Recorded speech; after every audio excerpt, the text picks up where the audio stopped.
Hey everyone, Justin here. Today I'm talking about the best gifts for runners and triathletes for 2018.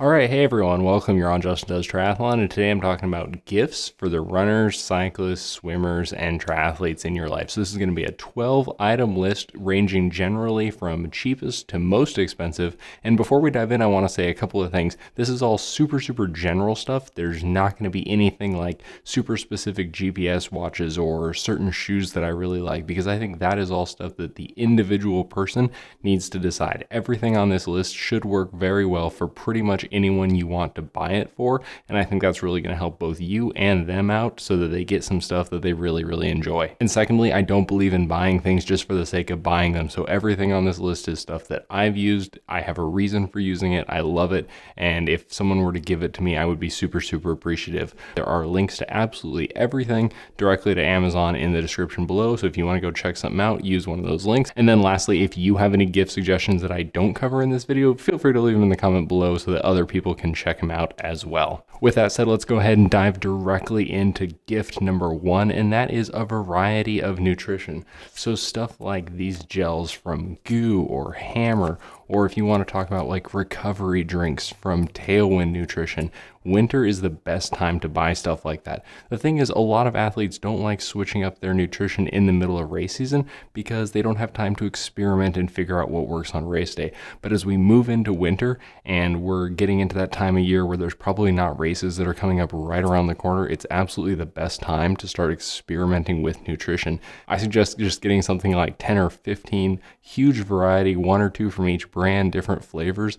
Stuff these in the stocking and you're gonna have a fun little gift right out the gate. Gift number two is so obvious that it's almost silly that it took me years to think of it, and that is a camp towel just like this. So this is a packet microfiber towel, and I'll tell you what, if you have a triathlete who goes to a pool to swim or an athlete who takes a small gear bag with them to go to the gym, carrying one of these is so much freaking easier than carrying a giant cotton towel. It's got this really cool little loop here on this back, so I just essentially clip it to my bag and snap it onto itself when I'm done with it, and it just dries on the outside of my bag.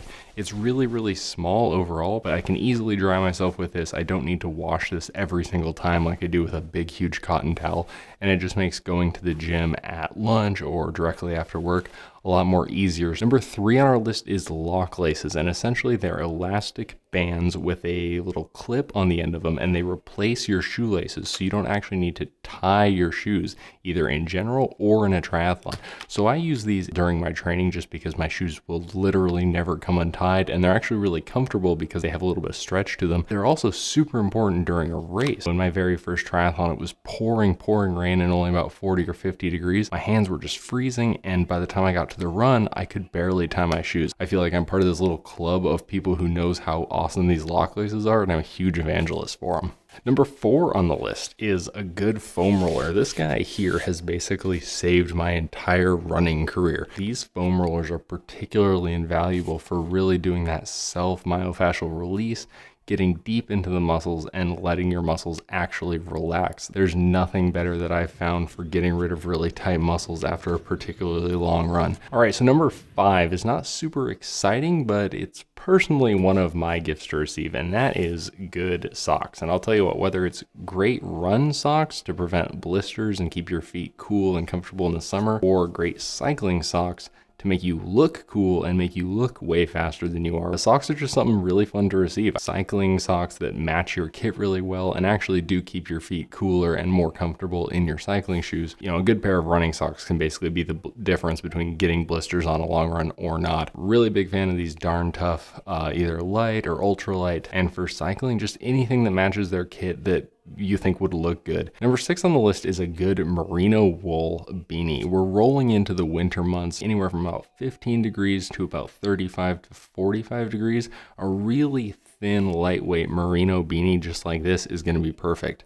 I don't typically recommend that people buy clothes for other people because everybody has different tastes and styles, but something like a really thin beanie is pretty universal. It's pretty hard to go wrong. Again, stick to merino wool. I'm a big fan of that because it provides insulation while it's wet, so your person's going to be sweating or they're going to be rained on. Merino wool is still going to provide insulation, whereas something like cotton is not going to.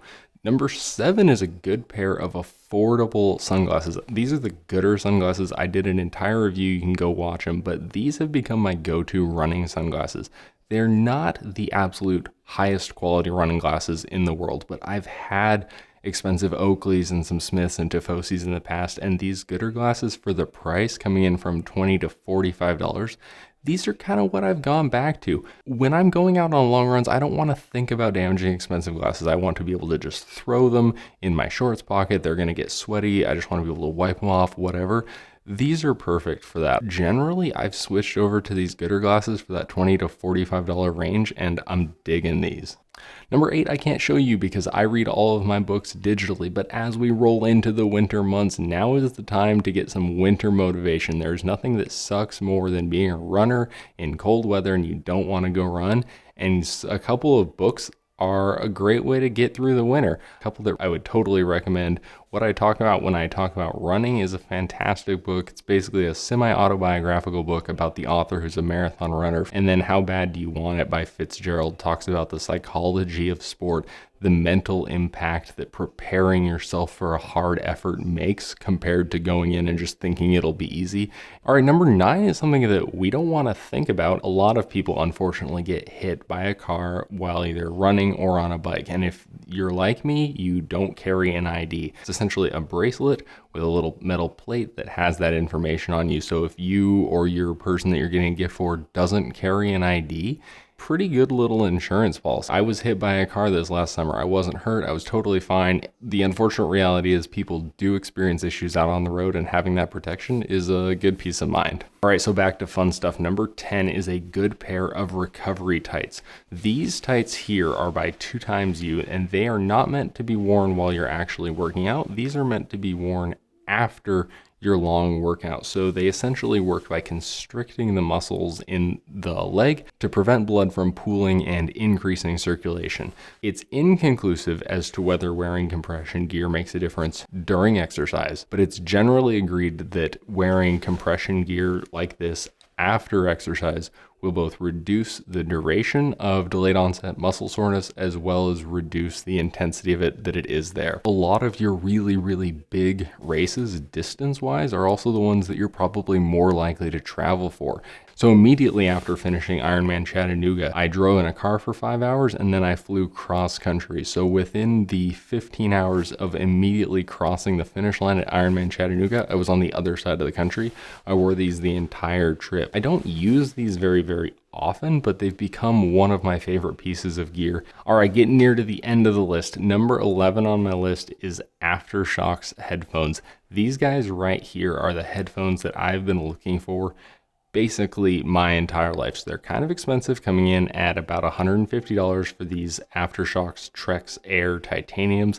Essentially, these are bone conducting headphones. So instead of actually having typical headphones like you imagine that go in your ear, these actually rest right here on the outside of the ear, and the little pads actually vibrate, and that's how you hear the music. I've heard some complaints in the past of people who say that the audio quality isn't as good as some other headphones that they've experienced. Absolutely, these will not sound as good as, high-end wireless earphones that sit inside your ear. They don't have as much bass, and the audio quality just isn't at that level. That said, for me, when I'm working out, the number one thing that I value is having music. These solve the problem of your earphones falling out or your sweat getting around the earphone. The other cool thing about these is because your ear canal isn't actually blocked, you can also hear external noises. These are the headphones that I've been looking for my entire life, and I definitely think you should at the very least check them out. All right, and the number 12 item on my list, only the second piece of actual electronics, this guy right here, the Sony X3000. So if you have a person who wants to go out and either document some of their runs like I have, or they want the safety of a camera mounted on their bike, this guy right here has become my go-to camera. So it's not actually that new. It's been out for 2 or 3 years. In my opinion, it's actually better than the GoPro offerings. It's not as popular as GoPro. It doesn't have the marketing. The difference though, this guy is using an actual optical image stabilization system built into the lens. Particularly for running, I get really smooth video. I started with a GoPro and honestly, you guys would have hated the videos. This guy here shoots in 4K at 30 frames per second. I got a couple extra cheap batteries for it. Each one's good for about an hour. GoPro's still got the marketing, but these Sony X3000s are freaking awesome little cameras, and I'm gonna use this guy until it absolutely dies. All right, I hope you guys enjoyed that. That's the 12 items that I recommend for runners, swimmers, cyclists, and triathletes this year. Those are all super general. Like I said, you should be good to go with anything on that list. Like I said, there's links in the description below if you want to check them out directly. If you have any questions, more specific recommendations or anything like that from me, feel free to leave a comment. If you have any recommendations for gifts that I didn't cover, of course, feel free to leave those down below. Subscribe if you want for more training, racing, and product review videos coming down the pipeline. The next 2 races that I've got are the Belmonte 50 miler and the Blue Ridge Marathon double marathon in March and April. All right, have a happy holidays, everybody. Go get off YouTube, go do some awesome training of your own, and I will see you on the next one.